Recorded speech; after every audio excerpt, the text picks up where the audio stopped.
اگر سفر میں نماز قضا ہو جائے تو گھر میں آ کر کے قضا نماز کی کتنی رکعتیں پڑھیں گے؟ آپ ایک اصول یاد رکھیں، جہاں پر آپ کی نماز قضا ہوگی اتنی رکعتیں آپ نے قضا پڑھنی ہیں، یعنی جگہ کا اعتبار نہیں ہوگا، نماز کے اعتبار سے نماز ادا کی جائے گی۔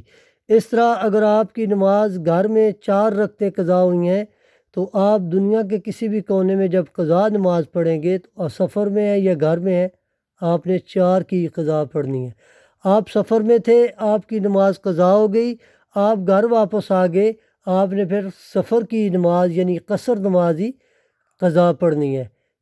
یعنی اصول یہ ہے، جگہ کا اعتبار نہیں کیا جائے گا، موقع کے اعتبار سے نماز پڑھی جائے گی۔ یعنی سفر میں تھے، گھر واپس آئے تو پھر سفری نماز قضا ہوگی، گھر میں تھے آپ سفر پر قضا پڑھ رہے ہیں جو گھر میں قضا ہوئی تو وہاں پر آپ کی 4 فرض ہی آپ کی جو ہے وہ پوری نماز پڑھی جائے گی۔